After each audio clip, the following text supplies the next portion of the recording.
I hope each and one of you is absolutely good. My name is Mahesh Chaudhary और आज हम medicinal use of microorganism. Medicinal use में कैसे होता है, हमने कल भी था commercial use of microorganism में, और medicinal use of microorganism में बताएंगे। आपको पता है कि आप तब बीमार हो जाते हो, फॉल इल हो जाते हो, तब आप बीमार हो जाते हो तो आप किसके पास जाते हो? आप डॉक्टर के पास जाते हो। फिर डॉक्टर क्या करता है? डॉक्टर आपको कुछ एंटीबायोटिक्स दे देता है। क्या दे देता है? एंटीबायोटिक्स। या तो टैबलेट दे देता है, टैबलेट की फॉर्म में, या कैप्सूल की फॉर्म में, कई बार सिरप की फॉर्म में भी देता है, और इंजेक्शंस की फॉर्म में भी दे देता है। वो कौन सी देता है? वो पेनिसिलिन देता है मोस्ट ऑफ द टाइम। तो सॉल्व होता है तो मेडिसिन का, एंटीबायोटिक्स का तो हम लेते हैं तब हम फॉल इल हो जाते हैं, तब हम बीमार पड़ जाते हैं। वो होता है, वो माइक्रो ऑर्गेनिजम्स का सॉल्व होता है। वो मतलब वो माइक्रो ऑर्गेनिजम्स हमें देते हैं एंटीबायोटिक्स। तो ये एंटीबायोटिक्स क्या करती है? ये एंटीबायोटिक्स क्या करती है? मेडिसिन्स क्या करते हैं?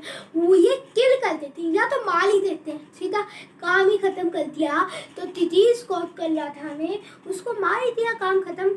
या फिर उनकी ग्रोथ को स्टॉप कर लेते हैं। जैसे बच्चे होते हैं, उनकी ग्रोथ होती रहती है। उन तो डिजीज़ कॉजिंग माइक्रो ऑर्गेनिज्म उनकी ग्रोथ ही स्टॉप कर देंगे, उनकी ग्रोथ को वहीं रोक देंगे, डिजीज कॉजिंग माइक्रो ऑर्गेनिज्म, या उन्हें मार ही देंगे। इन ऐसी मेडिसिन्स को क्या कहते हैं? ऐसी मेडिसिन्स को हम एंटीबायोटिक्स कहते हैं। The medicine with kill or stop the growth of disease causing microorganism is called antibiotics.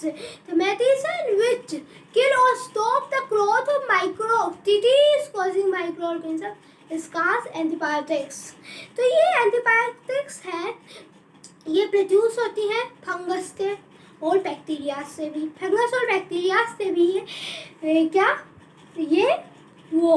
ये मतलब प्रोड्यूस की जाती है।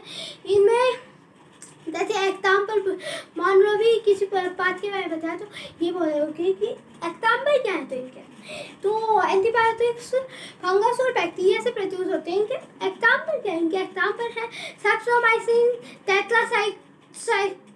Tetracycline and एथ्रोमाइसिन। क्या? सेप्टोमाइसिन, टेट्रासाइक्लिन, इथेनोमाइसिन, ये इनके एग्जाम्पल हैं।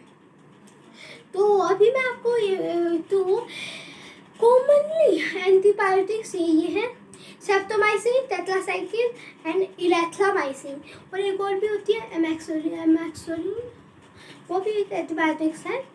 तो ये क्या किससे बनती है? 3 एंटीबायोटिक्स के एग्जाम्पल बनाए मैंने, जैसे सेप्टोमाइसिन, टेट्रासाइक्लिन, इरेथ्रोमाइसिन। ये किससे बनती है? ये बनती है बैक्टीरिया और फंगस से प्रोड्यूस होने वाली एंटीबायोटिक्स हैं। तो इनके अलावा भी होती है, पर ये एग्जाम्पल है 3, ये याद रखना है, सेप्टोमाइसिन, टेट्रासाइक्लिन, इरेथ्रोमाइसिन, ये 3 एग्जाम्पल हैं। तो एंटीबायोटिक्स है वो किनसे?